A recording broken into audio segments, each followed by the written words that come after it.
Ghana de Shemaima Yamamunina Mwaha Mama Kwaba Sompa Wahenis Yeshipo Enumkasa Fidi so 106.5 FM Accra and Awoti and Kafre Chichini Benchaye ya sister stations and also one munina afan semi ya de eba besumo pramo anya to say noa yensem wa yensem 40 wo mugu mu a wonsa so ya wosemu for penny to nebo esemu yi de ditie ene yesi adwa ya de ba besum se sompa pram tobre ekase esan se na ye kwasi ada na ya ye homu mu jubo so me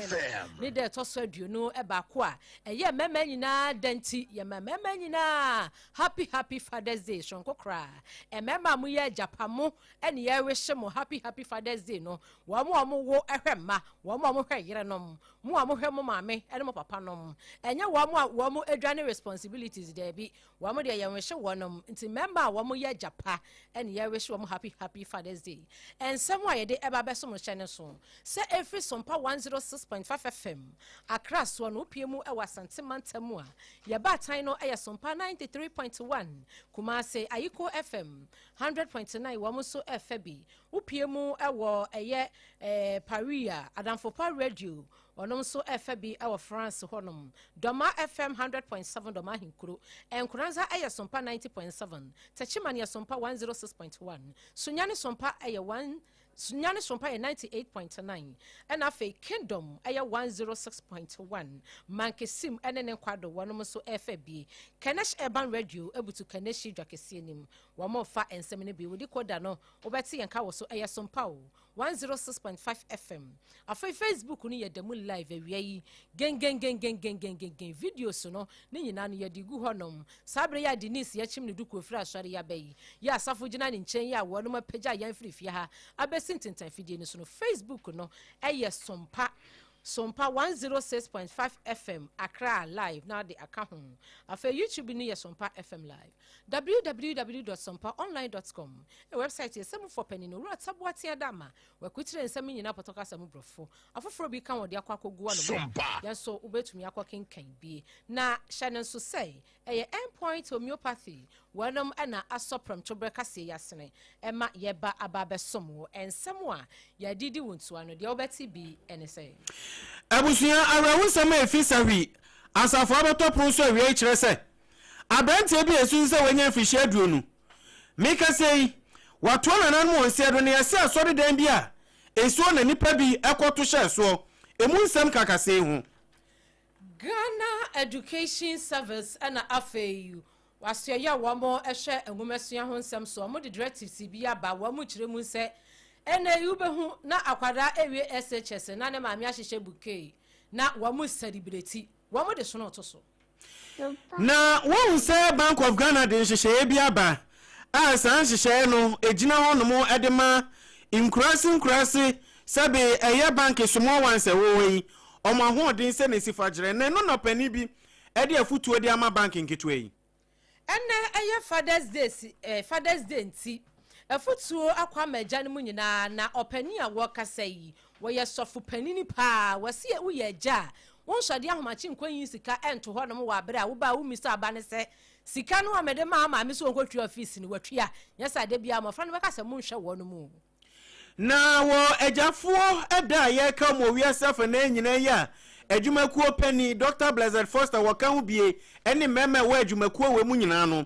ukopie mo ya asante mantama no kro ni nyame anum nie enkwade wo no ni nyina kai awofo ni titiri agyanom wode de ya ye die kakase hu bia ya tenase ayede ebesomo Ebusia yebekwa obi man so emu nsam na JD Vance wodi nsam bi atodwa se panifo yese enka wonu bekwa akohia ewo yi Switzerland na nkeja wonom ede ensam agwa fam ni nyina no betumi ese wo mo beboa ama bibia akoye ewo fa honom na se de akwakosie se wo mo etu sheda ebesan baso emaso ensemi wobetini nyina ebika ho ene yesi adwa ye de ba beso mse pram chobreka se wo SOMPA so apasma kade hia yaje pene ni yesi adwa mimidin abena badu adepa kofi mene nana opon checheku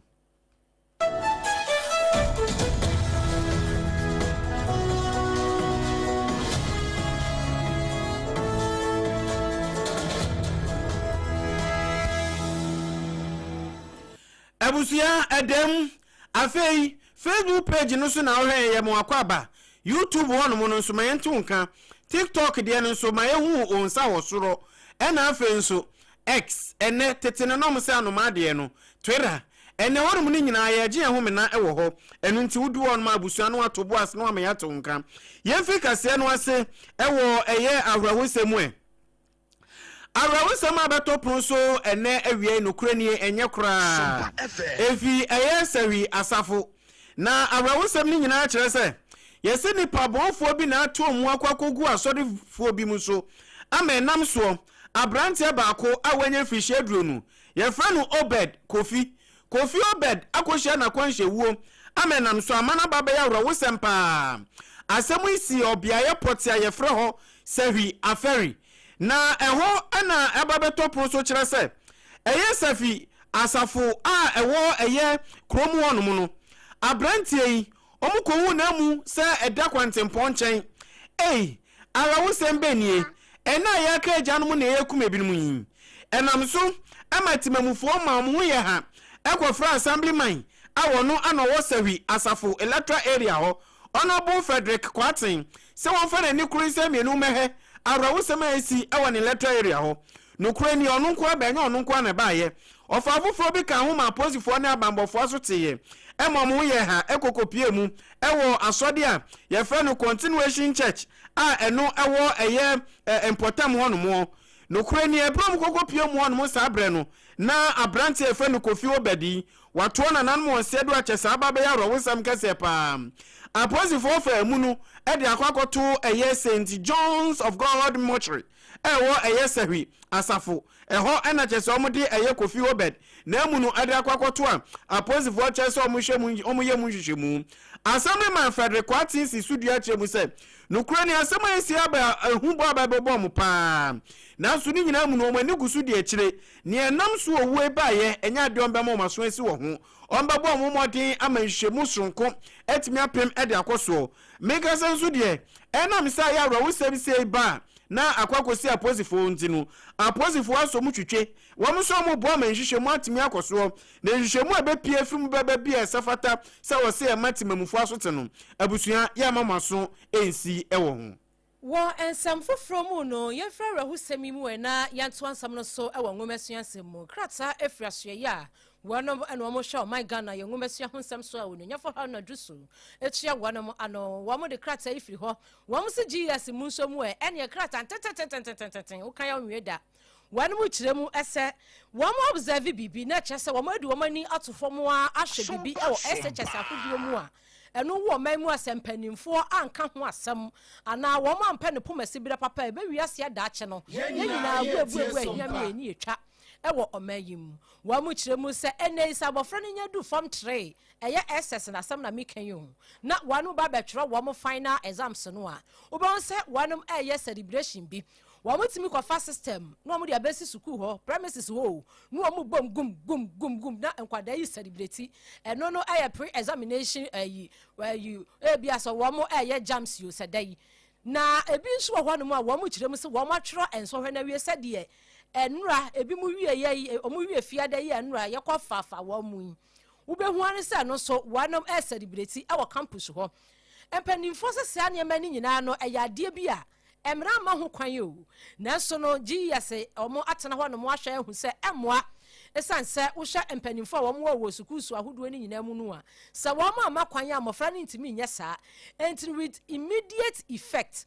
empanimfo se from education ministry embra GS Ghana Education Service no mo fama SHS yahodo ni nyina empanimfo se efiti na kwatin tontan wo bia ni ho no wo betro nsohwe ebe ye dwumadie bia awo campus ho se mofra no yes e party o se conference ni wo mu yo se wo mu ye jams o so wo mu ye dino so wo mu ye de yetwam wo trezam si wi akofie kodam wo wie na akọ na wo dwumadie bi wo fie abetimi akọ no akodi ebie nso wanu se ene yakwada ni trezam si wi ya ene na nsan ya de kura me hu ye de ya de ka ena kwa present ema akwada no wo campus ho mpanifo se yetwam wo ba no twiro exams ni wie ana wo twiro nso hwe ni wie a wo mo awie sade no amafo kofa wo mo mai yesere okono kofa aba ukona waka bia wa presented the man in a grand style uwo bouquet bia fa kwama no ofie campus wo say you present hwe afa maba ba kwa owie ni de afia dan ni ma be hyehyɛ kosua yanu ya sache ho eni gizadio say sausage na waye no bouquet en wadi duru school ho no waje said de nkwada no de wo monsa bom futum fram no na esanso akwa ya reho sam kra esanso obi tofam kra won check say ni nua tofo no otietia so koyi kosua dinti empanifo se sa ne ma no emwa enwomasuam ebie wo hye emre ebo education ministry no ho ban na afeji yes ho ban ya wanom kire ade wo school ho se ye beden suban pedi ama emofra no etimi abaye panimpa dache afa ye kire ade mankwada no adwemu abie ye culture no ye kire wanom wo school ho na enya ade bia ye de be fare nwumasua ama akoye anibre esanse obi be present ka ma ne ba wo campus o ma congratulations na obi die wa enya bia afa o kasa ene yesese kra ma me papa mobra da bi eyese ha dwen obi hihye sika buke ekwa campus kwa ma ne ba na obi enya bia fa ma ne ba yi ebetimi ade anibre aba ema kina bi obi du fam tu abeka cha ma me se mo hya se empe sika na me wie pe mo mra me ka entin say ni de GS ni Ministry of Education say wanam atwa sa ne manim na ononya for hana drusu ekire mu e wakrata yi mu say empanifo wo mo dada SHS yahodo nyina no wo mo emfa enhyase sisi akopem bra empanifo ebetimi ayehu bibi kakra se empo no wo be ma kwan emoma ye celebrations bi wo suku ho no mo a wo mo de ho hyehyeye ebeba na animanim ye hyehyeye ema ye de wo mo atwam de so na to so obia entumi enye celebration bia e wo SHS yahodo bia mu ha enko present bibia so ma abaso wo wie suku fa kofie na fa koma no krata yi every Ministry of Education ya GES wono musa so bia akopie mu e wo SHS yahodo asompa wie yi ya de nchiri e de asomo na yentu akase no so ewo eye sikasemu na finance analyst we ye freno Nelson Gwabozi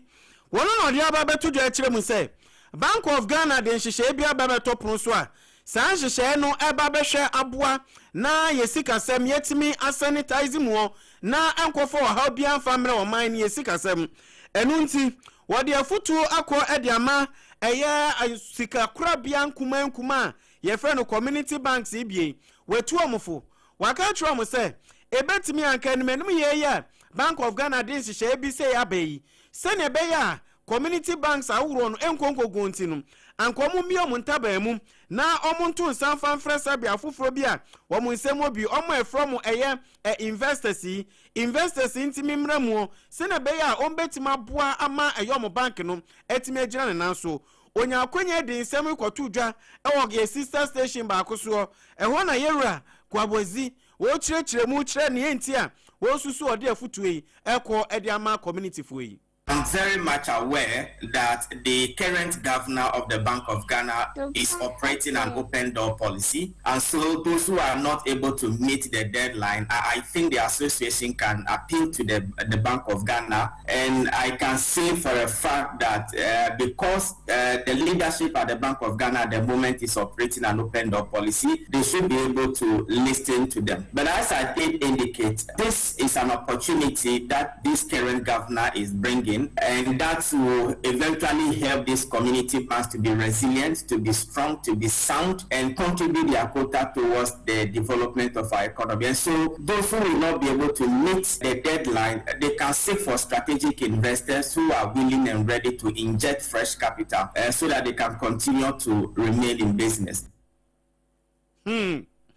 Enti afutu edi anka yepa nanso se be ya ombefa no so ne asembi abuachi bidin enti ya ni bedi eche na nokre ne ensamba ko kan ya na eye medepa ne se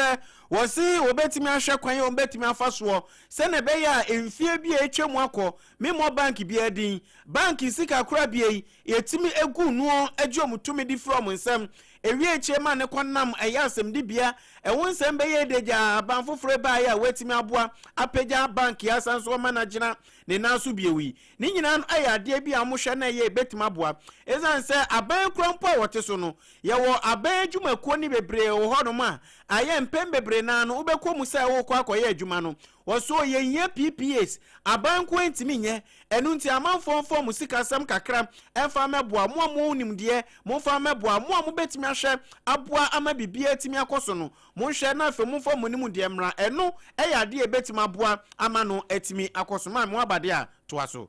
Abusia yetu asam no eso na yakoye nim ewo ensam foforo mu yanyina yanim se ene eye ejanom eda eye happy Father's Day na krata ye da manim yi efiri opanini a wono oyesofu pani upie mu a se de wachira de ache no wachira adfofo ade enti woye theologian na empanimfo se de na adwemu abobe no woye apostle Ezola John na wode atodwa ene yensam trofo adi nkomose se woye eja ma wani nkọ ọba ho eja bi wo hɔ no mu a ohu ne ba nim wa bra ne ba da pɛ sɛ eja pa ebenya adagye sɛ o ene de me off day yi mentena fie na me ne me ma yenni nkɔmɔ yenni agronsre bo yi yentutu bi wɔse da bi da wɔno adwuma no afa ne ba bia obeba na ne manyina da wɔse ɛyɛ saa no ade bia mɔfra no behu sɛ me papa de aso woni time o me papa kra de aso wanwene yɛ da akye ho de bia yɛ maame a enso me kasa yi na sika no nyina wo na wiye enso san se wunya botre ne o ma ne entenanti na ɛho ensam no ɛkɔ akoye bebre watufo ama ɛgya no nyina se yemfo kɔse ɛwɔ yɛ ma ho enkankan wɔnom da akye Yama ene sani mani nyina ekoso Father's Day entimi nkoso na entimi mpoja entimi nkone nim ti se Mother's Day ni nyina no ya na eti complaints eti blame se ma no emma kwala no enhu die papa no aye se wona yet the greatest provider wona providing busy awaye ni nyina no eye papa na no kre se eduru bi so a emma no ne mankra no ba yenso ne ma no so e say yetimi create avenue bema emofra no so mu say ye papa sana de ye koye nim de eboa ye wabrabo nyina ye papa se ye se akura ne ye bone na ma me na ka o papa be ba beto ye ne ye create saade no ye so don tete mofra no ye nso ye adwene say ma me ne kan ye pete kire say ye be ma kura ne be suru ye so Ephesians chapter 6 verse number 4 was it provoke not their children say ye shem mofra na bufu but yanzu bibi kitwa bi woni ma me mpo na ya na be ma na je aginam ni wafa ba po tapi asema apostle Erizora ekan ya na ya kan soro ho nko a se bible no ese diweja ne onani na won kwan na ware wasazi so ase won de ne papa ne ma me no mo maja ato hodom e won so kan kwa ase wo se eja enso ba bufuo so what ya say enti anu na sofo no eka ho asem no enu achi no otu aja no mfo kakra kan ho se yin brema ye manu so kakra be ma bi wo ho no manu onku no suku mu wanyewe na ma me no kwado do se no kona papa ku kaka bibia wo ye busy da bi yan hwe se saade ni nyina yes so na ye dan no na atimi aboa because Bible say do bi na mema omakuma firim kwafra mofra ho Malaki chapter 3 chapter 4 verse number 6 was say I will turn the heart of the fathers unto the children, on the children unto the fathers. Okay, I mean, papa, me no. Inti sa kwa no krabe bisa no papa bibi aje so ko bisa no maame na no maame aka kire no papa. Why? Obi omode no papa no ontimi nko. This odi kwesi obi so. Ekobasa tembia no winim se we na ye. Ekona we na be appreciate no da bi papa fo no so yenhwe se yenso ye ni mabi. Na etumi aboa osofo pani okasa ye oye theologian wonu mchiremu se osanso eye lecturer Apostle Ezola John wupiemu awo Western North region ho na odi ne dwuma ensem yensem training osomafo Kwame Owuso na to efri eye Western North region esomye na wo eye dwumadie kuro bia mu sei no ukopiemu eye asante mantem so abawa bedu eti no ugu monten so ano se ono ne de won hwe mpanifo de ne ho be konkwada enti bawa bedu ya akwada eno konkwada mu no kobisa nkwada se aye edu agya woda se na dem pa na ya mokai amobeka kire eye mawofo no kura ni nyame anum nie enkwala no mu nsem o mo trotro ya bawa bedi tintimi o de be mane ye wa ha no abusua emu nsem kyan koso agyapo manwom edroso papa na yentie nkwada ne nsem o mo de to agyafo anim ni ebi papa se me bana se Oh, how I heard me. Everyone say, no, or didn't see your friend, and also, this is some bear, yes, but her men see. Make a happy Father's Day. And her men are cooking shell. So, we're cooking shell. My own show. No one who buy. You said, and yet, baby, and the bigness in my other digestion. You are or shannon, on shot on funny motion, on funny madation, but some papa and your booty and your I don't see. My catching is in a couple of women, yes, can be mentioned. Well, the man of consent. I heard you management because we can't spend the money. Because we want to move what man also. The man consent that when you have a producer. Enti asante mantem nkwade ho ena omo ene eye ba wa bedu di nkomo omo kire se no kura ni nyame ni omo ase musi no ma yede amom no mo ani so pa emu nhira bi ena mote se yeboma motiye Ebusian tatia betwe so a maba bi so entini yamfa seda no ma endpoint homeopathy wanum na mhase de homeopathy esa yade e wo man ma broni fita etwi eche ema wo mo na wohwemu a yade bia a kanka de aye chronic no wanum ene betimi homeopathy kwansi ne to ase prostate no mema ne yanum akọ homeopathy ne yafa mo infertility mo pa woni bi mo bre mesramo yanum akọ endpoint why eho ena ebeye mo last stop no afa premature ejaculation be ma wo so de ani no account ase ena ye agya no mu dai ye gidi se emema no ma gem 3 point ya nkasa so wanyo 3 point no oba no ama samba ene wansa wa yinyum ansa na wo kwa asode ayesere wo ba ya akọ on point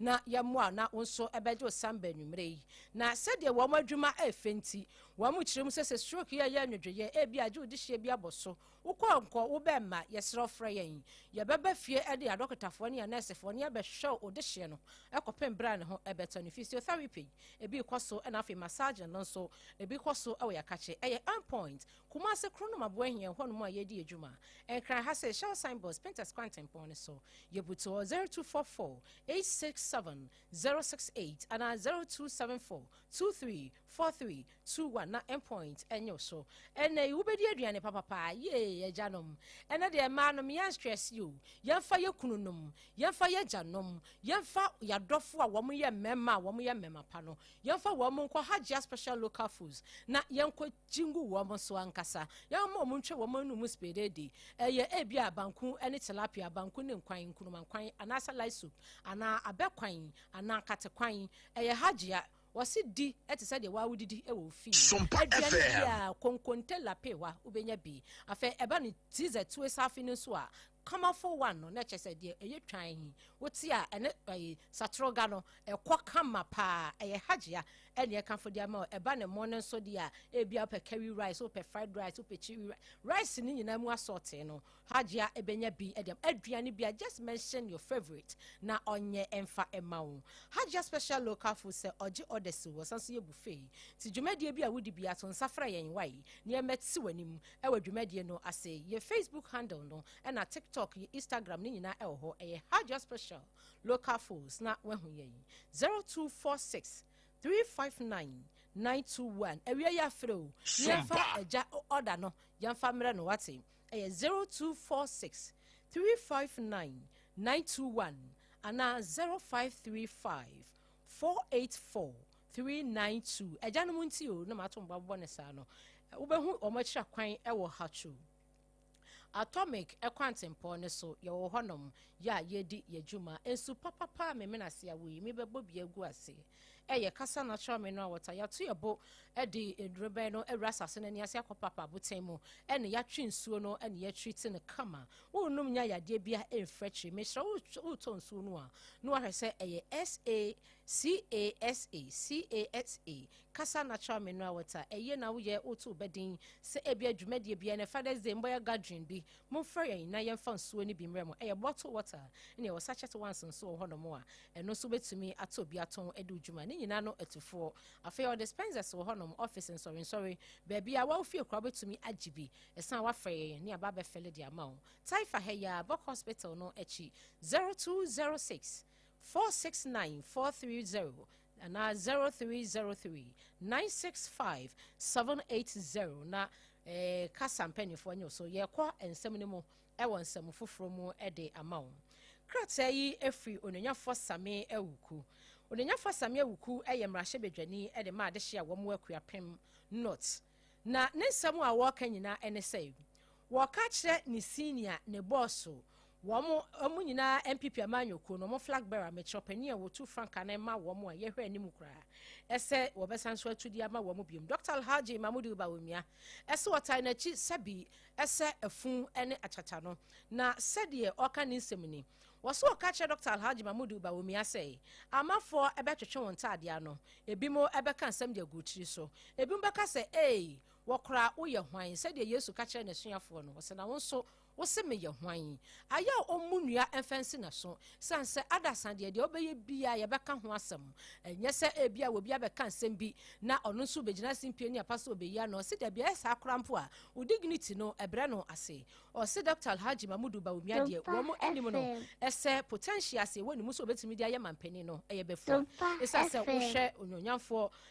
John Ejekum kofo enkane ye mampani ni na nanioma obeye ye na nadodankwa akufu ado wono so niema pa obeye ye wo ma wuru ni nyina de aka no de egu Dr. Alhaji Mamudu Bawumia mu ese onfamasum omanyi enti wo mo so tai na chi se ekutu se bam se de ye ya bibia betumi akoso kratai efri onyonyamfo same ewuko na abusua yenko efiewrafo we na eye Western North Regional Manager wada eye Rent Control Department no ano Apostle Steve Kwame Edem Ampen woka say wose efutu enkonfama eye obibia wesidan wode dan ma han wose wode dan ema han na wa meje eye permits amfa free eye rent control for wa wasumba yehye wode nsam kotu dwa na wone eye efirafo angakwakotwa hia na omudi nkomo edafa eye tenancy agreement ho emu na eye yewra Kwame Edem edi nsemu etu dwa ode kokobo eko esanso de matimam ni bia so we landlord and so die high bia if you are bia so we get rent card in tenancy agreement because the departments across the country titi Western of I been try to ba be say almost na nipa na obaji wo die tenant na wo tenant no your friend sounds me need na you be bia we do you wo krata wo ho a rent card in tenancy agreement sam me nyina e wo so betumi aboa ni ayen hihye ya nipa na betumi tini fi ho hihye bi wo a for instance, tenancy agreement. It means cotenancy. Now one kasa wa draft say me fee say na say oba wo you fee. Sabi you different. Young baby free and up down. Okay, fine. Say oba hihye mra wo fee emra ma ho kwan say otumi lawyer bi tenancy. Na ma draft tenancy agreement. Na unya hihye mra bi a ebetia nipa ni fa ho di any right. Ya dia na ne kasa yemu na wasanso ade tudwa echemu se edan han we ehu ewa amamra na emra no so a efa edan han no so no odi tudwa sei emra no kan pefe se wo ko jibu dan na se wo so be rent wo di dan be ma wo bi rent nipa na be jibu dan na se nipa no tua rent no de ma bosumi ana short tenancy se nipa no be tinam bosumi ana se nipa no be tinam na se wo be jisika na se be dosun wo kotokuo ma bosumi nsi na me kan no me commission ni chief director amaka mo tie bo mo podjuma din wo head office or rent control Ghana no almost share ne pefe say wa we landlord a wuni because landlord be na say omu ni mura no ye ne nso say obi ebi no hwe no say omu ni mura no pefe but omo ye ma bin say omu no ye omo so mo ye na omo so mo ye eno omu na yere emma no mu bidi enam say omu ni chechire ana say omu chechire ana say omu ni education bia wo ho nso omu so omu ni say me sisi enti na ye bodo wi na ya na yensu ye mampanyin His Excellency John Dramani Mahama nso de ne voice attach say wa wonu pefe say wo fi wa di rent na abusia eye yera Kwame Edem ena yete say odi ensemu ede eto yamane boni osomafo Kwame Owusu anim na ne kasa etwato nu ena Apostle Steve Kwame Edem Ampem ede etudwa kyeremu say no krani nyamienmnie ye watimamfo ne bi wo no mamokote obi fi a ne ope na woyo wode afutu okoma de mefieru afo no so yentie se no kyerem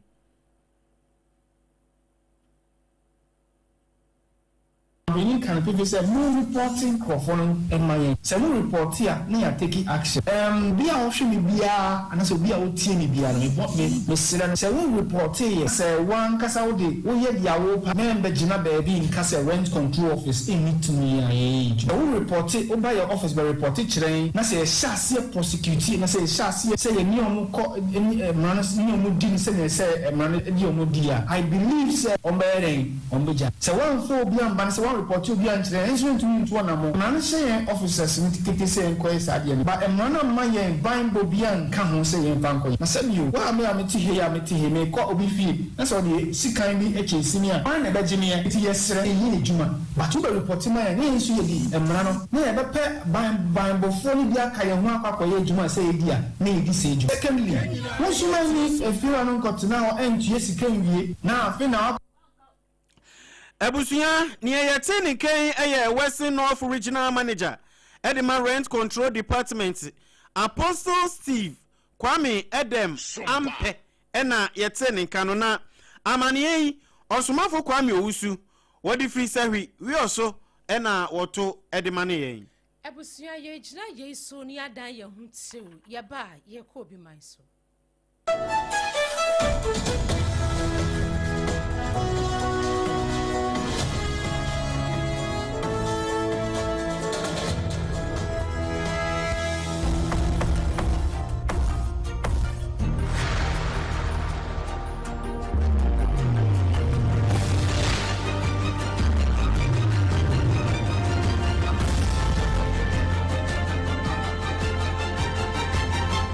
SOMPA TV Emma Aketiapa. Ebusuya SOMPA de Emma Aketiapa ye kwa wie kase no ewo bi man so ana US ni Iran wono montem ena ye dre na watwe ba ko no ba wie ye no meche na no ya wede ye yi empanimfo ade ba ye say enka wo mu hia na wo se wo mu ekohia between US ni Iran na asomdua bu a wo betimi anomo no enka wo mu kwa Switzerland no wonom ekire mu se sede opani delay yenti na ewo se wonom so etimi postpone na ne nyina efa vice president ya wono owo eye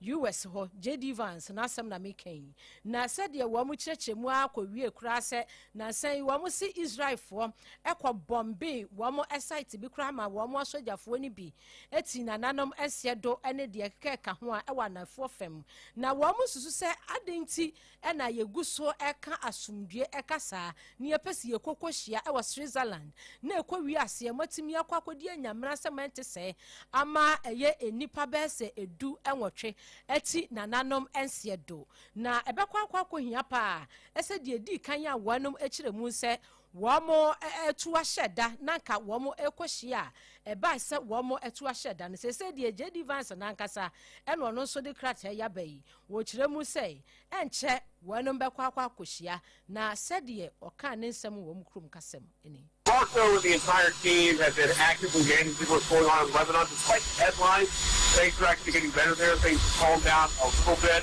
It's going to be something we're just going to have to continue to manage to ensure that, Israel and Lebanon are both safe and secure. That's fundamentally the goal of this, to make the whole region safe and secure.